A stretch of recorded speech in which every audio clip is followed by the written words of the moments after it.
The young and the restless spoilers. The grand chateau in Nice, once bathed in the golden glow of Mediterranean sunlight, had transformed overnight into a theater of horror. What was meant to be a celebration hosted by the enigmatic Cain, now publicly unmasked as Aristotle Dumas, had descended into something far darker. The laughter and clinking glasses of the partygoers barely echoed before the chilling silence of tragedy smothered every room. And at the center of that silence, at the heart of this unspeakable nightmare, was Abby. Her death wasn't just unexpected, it was unthinkable. And yet, there she was, her lifeless body sprawled across satin sheets in a bedroom few knew she'd entered, her skin pale, her blood soaking into the expensive linens, her eyes wide open as if frozen in disbelief. The news spread like wildfire across the estate, cutting through the remnants of champagne-fueled merriment like a jagged knife. No one had suspected that such an elegant weekend could end in such devastation. And yet, those who knew Abby best, especially Devon, could no longer ignore the mounting signs that something had been profoundly wrong, long before the blood had dried. Abby's presence in Nice had always felt incidental. She wasn't a power player in the looming war between Newman, Chancellor, and the mysterious Dumas consortium. She wasn't even supposed to be at the heart of this swirling corporate and emotional storm. Yet, there she stood on the marble balcony the night before her death, alone in a glittering gown, nursing a glass of untouched wine while laughter roared behind the ornate glass doors. She had smiled for photos, posed with other guests, but in her eyes lingered a profound isolation, an unspoken melancholy that no one could quite place. To many, she was just a loyal wife, a proud mother, a loving daughter of legacy. But behind that polished veneer was a woman at a crossroads, married to a man whose heart seemed increasingly adrift, trapped in a castle filled with ghosts of secrets she could never quite understand. Devon had arrived with her, his hand possessively placed on the small of her back, but his mind was elsewhere. Drifting perhaps toward Amanda, who, despite her composed and diplomatic demeanor, had never truly let go of the man who once held her heart. The triangle was unspoken yet volatile. Amanda had every reason to harbor quiet resentment. Abby had stepped into her life, reclaimed Devon with a mixture of grace and entitlement, and Amanda had been forced to rebuild from the ashes. But Amanda was no ordinary woman. She was deliberate, calculating, and above all, patient. Revenge, if it ever existed in her heart, would be served cold and beneath layers of deniability. So when whispers began to circle that Abby had been found dead, many looked toward Amanda, not with certainty, but with suspicion. It wasn't just jealousy or romantic rage that people imagined, it was that Amanda knew how to disappear into the shadows of truth, how to make a tragedy look like fate's cruel design. But Amanda wasn't the only one with motive. The very nature of the guest list at Cain's soirée suggested layers of misdirection. Abby had been isolated from her usual support system, surrounded by faces she barely knew or trusted. Even her once close connections, Summer, Mariah, Elena, had not joined her on this mysterious trip. Devon had been pulled into tense business discussions, leaving Abby to wander the stone corridors alone, seeking meaning in paintings she didn't understand and stories she wasn't invited to hear. She had become invisible. And invisibility is the most dangerous form of vulnerability, especially in a place where secrets are currency and alliances shift with every whispered toast. The moment the body was discovered was seared into the memory of all who remained. A maid, pale and trembling, had opened the wrong door while searching for towels. Instead, she found Abby's lifeless form, fingers clenched, lips parted, blood pooling beneath her ribs. Panic erupted. Alarms were triggered. The police were summoned. Devon was rushed to the scene only to be stopped at the threshold, unable to cross into the room where the woman he had loved, perhaps imperfectly, but sincerely, now lay cold and broken. He collapsed against the wall, sobs shaking his frame, as cameras captured the image of a man unraveling. Behind him, the guests who had danced under chandeliers hours earlier now huddled in silence, horror-struck, trying to understand how a night of elegance had morphed into an unspeakable crime. The French authorities were swift but careful. They sealed the estate, questioned every guest, and began to comb through the security footage. But strangely, one portion of the footage, only the wing near Abby's room, had been corrupted. Whether it was a technological error or intentional sabotage, no one could say. But the implications were chilling. Someone had anticipated this. Someone had planned it. This was not an accident or a lover's quarrel turned deadly. This was surgical. Cold. Premeditated. And above all, untraceable, for now.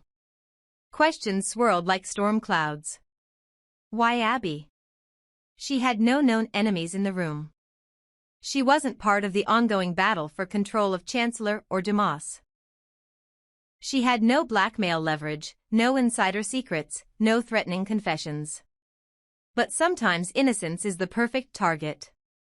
In a room full of adversaries, a neutral soul becomes the most expendable. Perhaps she had seen something. Perhaps she had heard a conversation not meant for her ears. Perhaps someone believed she could no longer be trusted to remain silent. Or perhaps, more tragically, she had simply been chosen as a symbol. An act of psychological warfare meant to destabilize Devon or derail a delicate negotiation. Devon's agony transformed into rage as the hours passed. He demanded answers. He confronted Amanda in a public outburst so intense that security had to separate them. She stood her ground, denying any involvement, but her calmness only fueled the whispers. Amanda, poised as ever, insisted that if she wanted revenge, she would never use a knife in the dark. She would destroy reputations, not lives. But her words, though rational, did little to soothe the raw wounds bleeding across the room. Kane, too, denied any role in the tragedy, though some suspected he had orchestrated the chaos to send a message to Victor, to Adam, to anyone who doubted the length he would go to maintain control. Outside the gates, the world began to react. News outlets caught wind of the murder at the Dumas estate. The press flooded the perimeter. The Newmans sent emissaries. The chancellors demanded justice. Jill was rumored to be on a plane to France. Victor, ever calculating, ordered a private investigation, unwilling to let foreign authorities botch something that could affect his legacy. And yet, for all the noise and urgency, the mystery only deepened. The autopsy revealed little. The weapon was sharp, precise, and left no fingerprints. The blood trail suggested Abby had been attacked while sleeping. There were no signs of a struggle. Her final moments had been quiet, almost merciful. If murder could ever be called that. Theories multiplied. Could it have been a hired killer? An assassin brought in under false credentials, masked as a waiter or a guest? Or was it someone from Genoa City, a face so familiar that Abby had let her guard down? Some suspected Elena, whose jealousy had festered ever since Devon's marriage became public. Others looked to Nate, who had a falling out with Abby in the past, and whose loyalties were always murky. Even Chance, her ex-husband, was briefly considered, though he was hundreds of miles away and publicly devastated by the news. But no theory, no matter how twisted, could bring her back. The only certainty was the void her absence had created. As the days wore on, the chateau remained closed.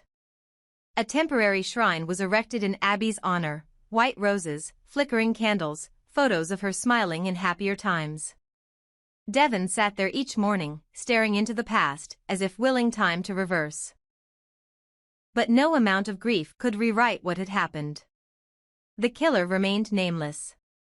The motive, elusive. And in the silence that followed, one truth became clear: this was only the beginning. Because someone had crossed a line that could not be uncrossed.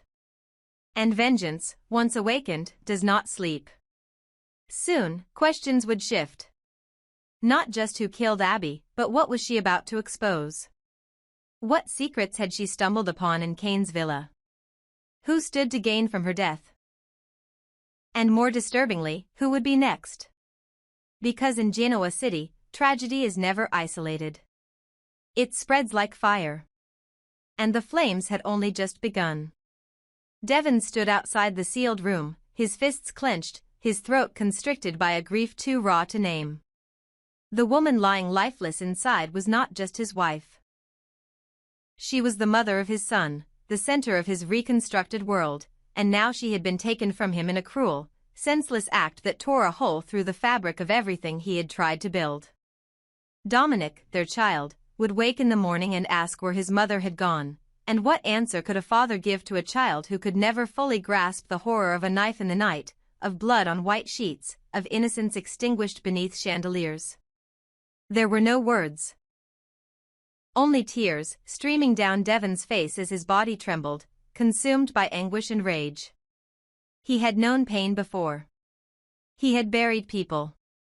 He had rebuilt himself time and time again. But this was different. This was a targeted wound, and it was personal. As the officers moved behind the crime scene tape, gathering forensics and whispering theories to each other, Devon made a vow under his breath. This would not be swept under the rug. No peace would come until the killer was unmasked, prosecuted, and imprisoned. Justice was not optional, it was essential. Not just for Abby, but for Dominic, for every motherless morning that boy would endure, for every birthday she would never attend, for every moment Devon would now face alone. He would find who did this.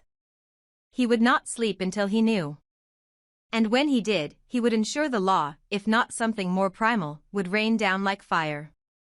But the question haunted everyone. Who could have done it? There were no witnesses. No screams. No alarms.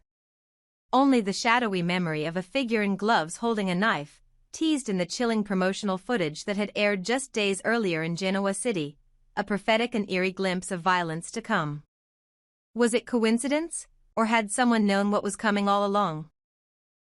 The image of a gloved hand gripping a blade had imprinted itself into the minds of everyone following the tragedy, and now it was more than just suspenseful marketing, it was evidence, perhaps even a confession in disguise.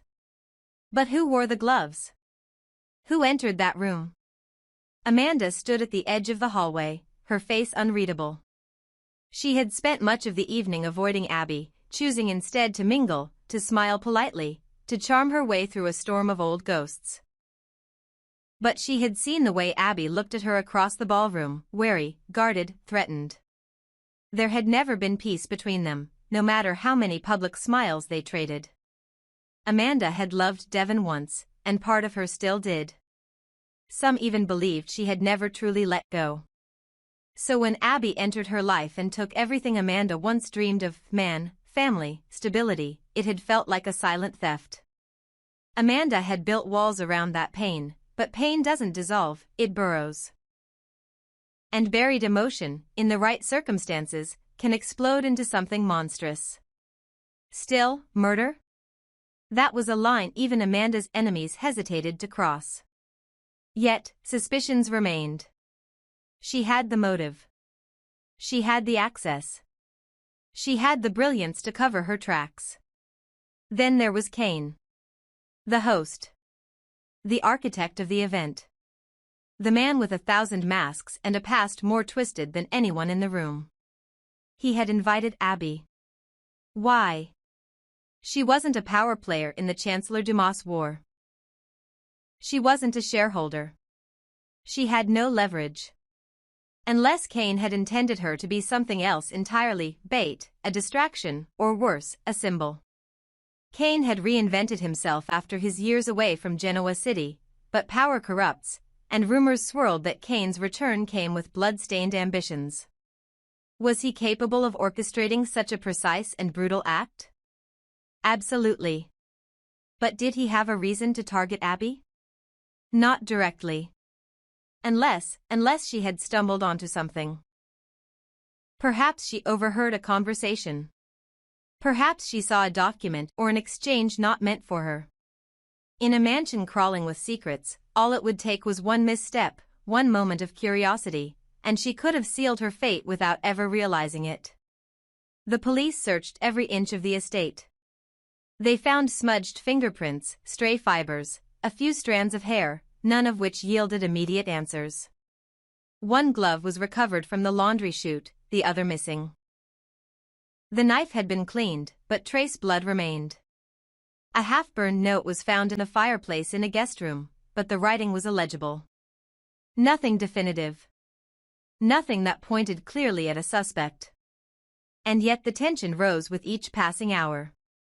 No one felt safe. No one trusted the person beside them. Eyes shifted in every conversation, tones grew clipped, and even smiles became rehearsed. The glamorous affair had become a psychological battlefield, and everyone was a suspect. Devon, meanwhile, had spiraled into a sleepless, obsessive state.